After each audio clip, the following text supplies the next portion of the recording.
Makanya masuk di hubungan internasional Universitas Gadjah Mada. Di Amerika dulu, saya dapat kesempatan untuk magang. Sebelum pulang ke Makassar, saya diberitahu oleh staf konjen. Dia bilang, Fitriadi, nanti kalau pulang selesaikan SMA-nya, kuliahnya cuma satu jurusan yang bisa, HI, hubungan internasional. Kampusnya pilihannya cuma dua, kalau bukan Universitas Indonesia, Universitas Gadjah Mada. Lulusnya tidak boleh lebih dari 4 tahun, IPK-nya tidak boleh di bawah 3,7. Itu yang saya kejar semester pertama. Semester pertama IPK saya 4. Semester kedua IPK saya 2,8. Kenapa? Karena di situ ada proses peralihan. Yang awalnya saya bercita-cita jadi diplomat, karena takdir berkata lain, saya harus pulang ke Goa melanjutkan usaha dari almarhum bapak saya yang dipanggil di tahun 2006 itu, pergi jualan telur. Ya, jual bayau. Ya, jual telur. Ya, karena waktu itu akhirnya saya cuti. Jualan telur ke sekolah-sekolah, ke pasar-pasar. Dan itu orang bilang, Pak, orang bilang adik-adik sekalian, bahkan sampai ke ibu saya. Apa yang dia bilang orang? Ibu, Bu Aji, itu anak tak sekolah di pesantren, pernah sekolah di Amerika, kuliah di Jogja. Kenapa pulang-pulang pergi jualan telur di pasar? Ya, kenapa pulang-pulang pergi jualan telur di pasar? Tidak enak. Tapi prinsip saya adalah, yang saya lakukan ini ya bukan menyakiti hati orang lain, bukan mengambil barang orang lain. Yang saya lakukan ini adalah apa yang diinginkan oleh orang tua, terutama ibu saya sepeninggal almarhum bapak saya. Karena saya yakin kita dididik di pesantren, hadis yang senantiasa kita sebut di setiap angkatan kita, di setiap kelas kita, ridha Allah di ridha walidain. Wa syukrullah fi syukrul walidain. Ridhonya Allah ada sama ridho orang tua.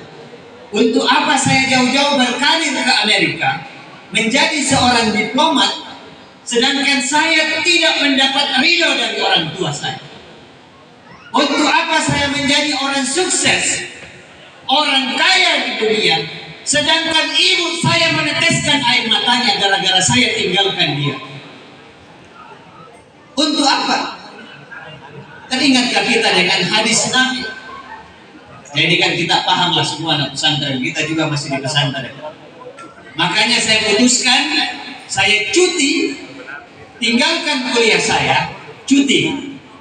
Akhirnya kuliahnya carut marut, yang awalnya lulus targetnya 4 tahun menjadi 4 tahun kali 2, jadinya 8 tahun. Tapi beda, begitu 2013 kita lulus, bukan cari kerja, tapi kita yang cari pekerja. Nah itu bagus. Kita yang cari karyawan, bukan melamar jadi karyawan. Itu enaknya wirausaha. Nah makanya teman-teman sekalian, tidak ada kata terlambat. Senior-senior saya, jangan sampai kita katakan, tua mas saya. Jangan. Siapa yang punya KFC? Orang tua itu yang sering kita lihat wajahnya dengan jenggot putihnya. Siapa namanya? Kolonel Sanders. Kolonel Sanders itu kaya raya di umur berapa? 53. Ya? Berapa ulang? Berapa? 53. Berapa? Di umur 70-an tahun. Kalau nggak salah 74 atau 75. Yang punya KFC, yang menggurita ke seluruh dunia. Seorang Jeff Bezos yang tahun lalu masih orang terkaya di dunia. Siapa yang geser di Jeff Bezos jadi orang terkaya nomor 1 di dunia? Elon Musk. Jeff Bezos itu jadi orang kaya, jadi pengusaha setelah pensiun, jadi seorang branch manager di umur 48 tahun. Nah kita ini masih muda, Kita tidak tahu ini ke Ardis. Ya, ke Ardis ini kosong-kosongnya UIN. Biasa juga disebut rektor 5. Ya, rektor 5. Kita tidak tahu. Nah, makanya salah satu tujuan IAPimpreneur ini adalah membagi energi kita.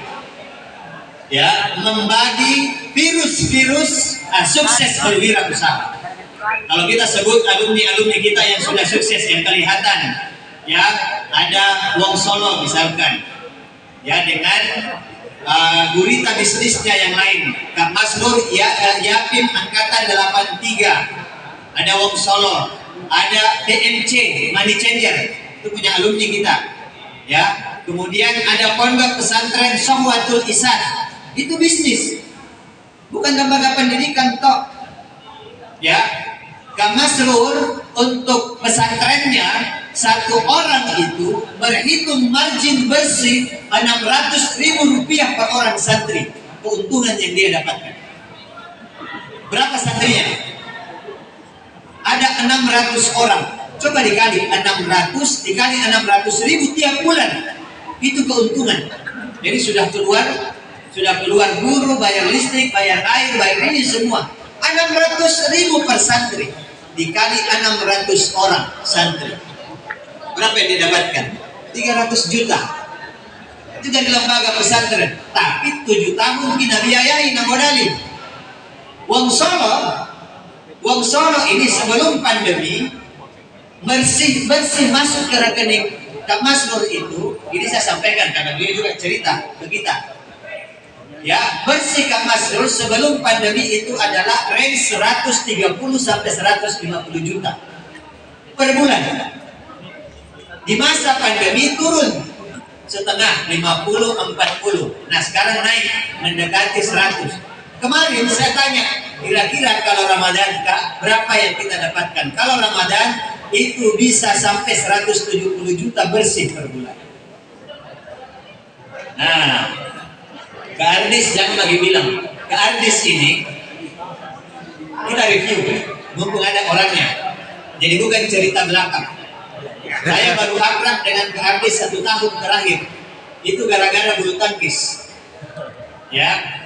Nah, Kak Ardis ini model pengusaha socialpreneur. Bisnis utamanya adalah percetakan. Ada bisnis lainnya, tapi itu menjadi ladang amalnya. Ada warkopnya, namanya Warkop Kopulas, komunitas pulang subuh. Ini ada anggotanya kayak di sini. Semua ini, ya. Nah, itu bagian daripada model Kak Ardis. Ini Kak Ardis tidak tahu mau ngapain lagi warna. Ya. Artinya Kak Ardis sekarang sebenarnya ini mencari mitra. Di usia beliau ini ingin bermanfaat.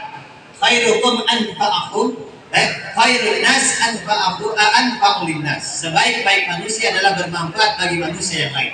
Nah, sekarang alumni banyak yang seperti Kak Ardis.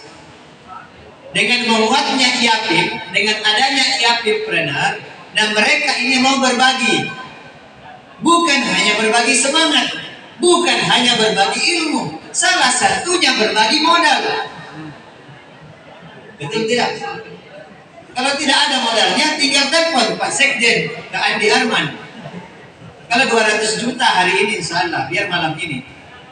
Ya, tapi apa jaminannya? Jaminannya bukan sertifikat, jaminannya adalah karakter teman-teman. Kak Andi Arman, saya sama-sama di perusahaan, di PT SPI. Kak Andi Arman akhirnya mau bergabung ke PT SPI, itu karena ada saya menjadi direktur utama. Kak Andi Arman katakan, kalau orang lain saya tidak mau. Berarti modal yang harus dimiliki pertama kali, agar orang mau bergabung dengan kita, apakah menjadi partner, apakah menjadi investor, adalah karakter Anda. Ini yang paling utama. Karakter Anda, karakter kita itu dibentuk. Dibentuk dari mana? Bagaimana kebiasaan kita dulu di pesantren? Kalau kalau ke masjid kita tambah sandal, pulang dengan pakai sandal, itu karakter Anda dulu. Mudah-mudahan bisa berubah. Kalau pulang kita dengan sandal jepit, ke masjid pakai sandal jepit, pulang pakai sandal eger, itu karakter Anda dulu. Dan itu jangan dipertahankan. Kenapa? Karena ini yang kita pakai sekarang. Maka Rasulullah SAW memberikan contoh menjadi seorang pedagang, menjadi seorang entrepreneur yang sukses di masanya beliau itu adalah karakter pertama amanah. Kita hafal ini yang 4 ya. Siddiq, jujur. Yang kedua amanah, yang ketiga cerdas fatonah profesional, dan yang keempat adalah mengajak kepada kebaikan. Salah satu karakter Nabi menjaga amanah dan jujur, saya ceritakan ini di dalam sirah Nabawiyah. Nabi itu pernah menggelar dagangannya, datang jamaah haji, ya, di umurnya Nabi yang masih, ya kurang lebih menurut riwayat itu di sebelum 20 tahun. Ya, sebelum 20 tahun dia menggelar dagangannya, datang jamaah haji, beli dagangannya Nabi. Setelah dibeli transaksi, pembeli ini minta kepada Nabi, wahai Muhammad, ya belum Nabi ya pada saat, wahai Muhammad, saya titip dulu ini belanjaan, sama pergi tawaf dulu. Ya, perintah haji kan sebelum ada Nabi, itu di zaman Ibrahim yang turun temurun. Dia pergi tawaf. Selesai tawaf melaksanakan haji, dia langsung pulang ke rumahnya. Dia lupa itu tadi barang yang sudah dibeli sama Muhammad. Sampai di rumahnya, jarak rumahnya ke Makkah ini 1 hari 1 malam. Sampai di rumahnya baru dia ingat bahwa ada barang yang dia beli sama seorang pemuda yang bernama Muhammad. Dia baru ingat. Akhirnya dia kembali ke Makkah, perjalanan 1 hari 1 malam, jadi kurang lebih 2 sampai 3 hari, datang ke tempatnya Muhammad, seorang anak muda yang bernama Muhammad. Dia lihat Muhammad masih berada di dagangannya itu, masih duduk di depan dagangannya, masih menjaga barang yang dititip oleh jamaah haji tadi. Bayangkan, begitulah Nabi kemudian menjaga amanah, menjaga kejujurannya di dalam berdagang atau berbisnis. Inilah yang kita harus contoh. Maka karakter kita ini yang menentukan bagaimana nasib kita di masa yang akan datang. Kalau karakter kita yang kita bawa dari pesantren biasa masbuk, biasa terlambat, malas-malasan, sering dihukum, masuk mahkamah lugah, kalian masih bawa keluar, hati-hati. Ya, karena dunia di dalam sama dunia di luar, lebih kejam di dunia di luar. Kalau dunia di dalam ini kita rasakan ada senior yang hukum kita, dunia luar yang hukum kita adalah kehidupan sosial kita. Kita akan terkucilkan, kita akan terbelakang, kita akan menjadi orang yang tidak dipandang oleh orang lain. Makanya melalui Yapim-Preneur ini ada Kak Andis yang menjadi mentor kita, ada Pak Arman, ada kakak-kakak yang lain. Ya, insya Allah akan ada program setelah Lebaran. Kita ini sementara mendata.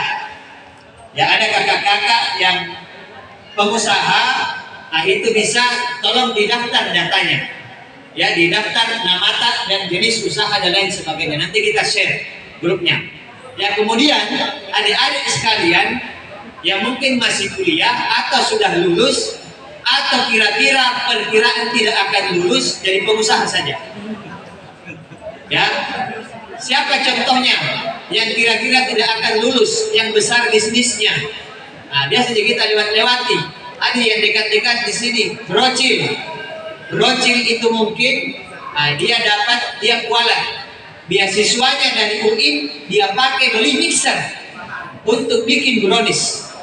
Hasilnya itu Rothschild. Dia menggurita banyak cabangnya di mana-mana. Nah, makanya teman-teman sekalian, yang ingin bergabung, kalau misalkan ngumpul Yapim, tidak terlalu masuk dengan kakak-kakak senior karena kita orangnya pendiam dan pemalu serta memalukan misalkan, daripada gabung dan dicari jadi terus, gabung saja Yapim-Preneur. Ya, Yapim-Preneur insya Allah kalau kita baca dapat pahala. Ya, saya kira seperti itu karena sudah waktu. Dan berikan ke Jack. Assalamualaikum warahmatullahi wabarakatuh. Assalamualaikum.